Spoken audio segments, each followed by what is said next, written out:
집을 팔아내가지고 거기서 차익을 걷어가지고 투자에 이어나가야겠다는 생각은 저는 안 했어요. 저는 왜 파는 거를 왜 안 좋아하지를 생각해 보니까 이 부동산 미래의 가치가 훨씬 더 좋아질 거니까 그 가치를 믿고 간다가 아니에요. 낙찰 여러 개 받아서 아시겠지만 내가 낙찰 받고 하는데 월세 세입자까지 받아 놓는데 꽤 에너지를 쓰잖아요. 에너지 많이 내 쓰죠. 나름대로 작품이잖아. 근데 그거를 팔게 되면 세무서 좋은 일 하는 것 같고 부동산 중개 소장님들 좋은 일을 아이 뭐 도움을 주셨으니까 뭐 하는 거, 그리고 우리나라에 사니까 세금을 내는 거 맞는데 아니 내 노력을 더 많이 갖고 간다는 생각도 조금 드는 거야. 그래서 이왕이면 뭐 안 판다는 어떻게 안 팔겠어, 그냥 조금 미뤄둔다로 생각을 하다 보니까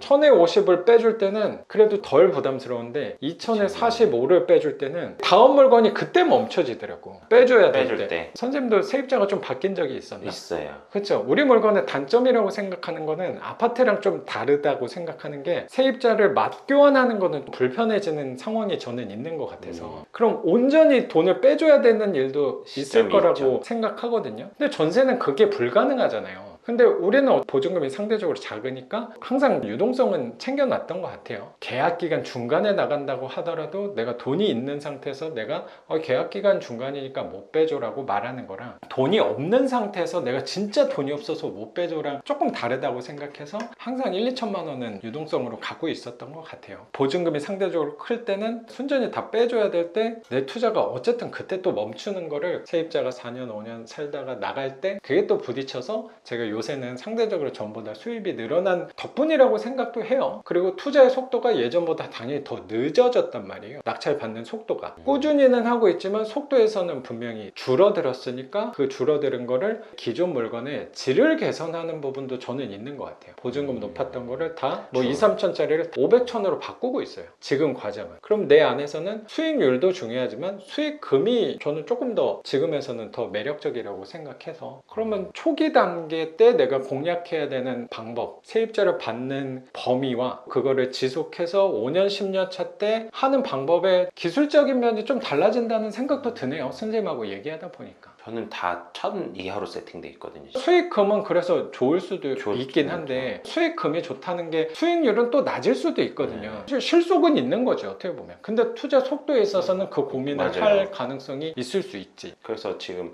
오이도에 그분 나가신다고 했었고 원래는 이자가 너무 세서 두 채를 공동담보 받은 거니까 오이도 거를 팔고 대출을 상환하면 1, 2천이 이제 목돈이 생길 것 같더라고요. 그러고 나서 또 요 한 채 있는 거를 담보로 해서 대출을 좀 받고 하면 수익률은 좀 떨어져도 시드가 다시 생기겠다라는 생각을 했었는데 오이도 보러 오는 사람들은 있는데 잘 안 팔리는 것도 있고 며칠 전에 피터팬 거기 올려놓은 걸 외국에서 대만 사람이 보고 자기가 한국 들어가서 근데 그런 사람들이 좀 문의가 와요. 저 좀 처음 이상해. 겪었어요. 약간 의심스러워. 저 통화도 했거든요. 그 사람이 자기 뭐 홍콩에 있는데 일 때문에 한국을 들어가야 된다. 그 근처여가지고 방 할 수 있냐 해서 할 수 있는데 8월까지는 못 들어간다. 그랬더니 자기 그 뒤로 갈 거니 상관없다. 얼마냐 해서 1000에 55다. 근데 어차피 회사 돈이라는 거예요. 그럼 보증금 올려도 되냐? 보증금 2000에 50으로 해도 되겠냐? 된대요. 그럼 여기서 또 1000만 원이 시드가 생기겠네? 라는 계산은 하고 있거든요. 저도 그 생각했어요. 처음부터 조금 저도 같은 생각했거든요. 내가 1000만 원은 내줄 수 있어. 당장 이분이 나간다고 했을 때. 근데 3000은 내주기가 좀 힘들 것 같은 거예요. 그거예요. 나도 제일 큰 게 한 3천 정도였거든. 3000을 갑자기 내놓으라 하면 무서워. 안 될 것 같은 거예요. 그래서 근데 그 갭 투자하신 분들은 1억, 2억이면 3천도 막 걱정하는데 1, 2억이면은 나는 우리 같이 또 배포 작은 사람들은 겁이 많은 사람들은 이거를 숨쉬고 살아갈 수 있을까 그 생각을 나도 했던 것 같아요. 그래서 저는 다 1000만 원 이하로 세팅해놨어요. 그게 지금은 저한테 발목을 잡는 순간이 되더라고요. 지금 보니까 내가 그때 3000으로 세팅해놨으면 안 묶일 물건들도 있었거든요. 처음 세 채는 아마 제가 3000만 세팅해놨어도 하나도 안 물렸을 거예요. 투자금이 거의 안 들어가는 물건은 2개 정도 됐을 거예요. 근데 와이프랑 얘기하면서 3천은 바로 내주긴 힘들지 않을까 우리가? 그것도 안 맞죠. 되지. 그러니까 선생님 생각대로는 잘 맞게 한 거라고 생각해요. 근데 이게 다 장단점이 있다 보니까. 근데 지금은 3천 내줄 수 있어요. 어떻게든 내줄 수 있을 것 같아. 지금은.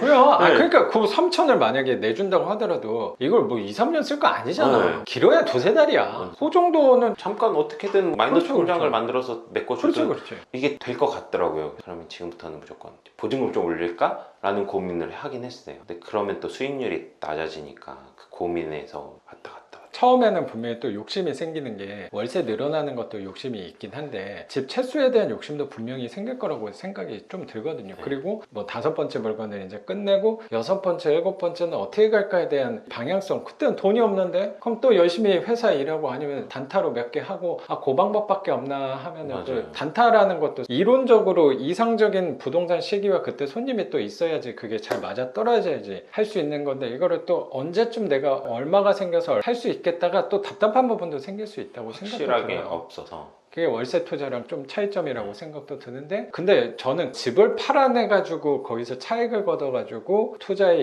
이어나가야겠다는 생각은 저는 안 했어요. 나 왜 파는 걸 어제 수업하면서 얘기하다가 들었던 생각이 뭐냐면 저는 왜 파는 거를 왜 안 좋아하지를 생각해 보니까 이 부동산 미래의 가치가 훨씬 더 좋아질 거니까 그 가치를 믿고 간다가 아니에요. 낙찰 여러 개 받아서 아시겠지만 내가 낙찰 받고 하는데 월세 세입자까지 받아 놓는데 꽤 에너지를 쓰잖아요. 에너지 많이 내 쓰죠. 나름대로 작품이잖아. 근데 그거를 팔게 되면 세무서 좋은 일 하는 것 같고 부동산 중개 소장님들 좋은 일을 뭐 도움을 주셨으니까 뭐 하는 거 그리고 우리나라에 사니까 세금을 내는 거 맞는데 내 노력을 더 많이 갖고 간다는 생각도 조금 드는 거야. 그래서 이왕이면 뭐 안 판다는 어떻게 안 팔겠어. 그냥 조금 미뤄둔다로 생각을 하다 보니까 그 옵션은 없었어요 저한테. 차익이 적으면 그리고 매매 사업자를 활용하면 뭐 유리한 건 분명히 있겠지만 내가 노력해가지고 남 좋은 일 한다는 생각도 없지 않아 있었던 것 같다고 생각해서 저는 그거를 생각 안 하고 내가 요 안에서 세입자 보증금 조절해서만 생각을 했던 거 아닌가 싶네. 앞으로 하는 물건에 대해서 특히 또 이번에 낙찰 받은 물건에 대해서는 또 그렇게 한번 접근해봐도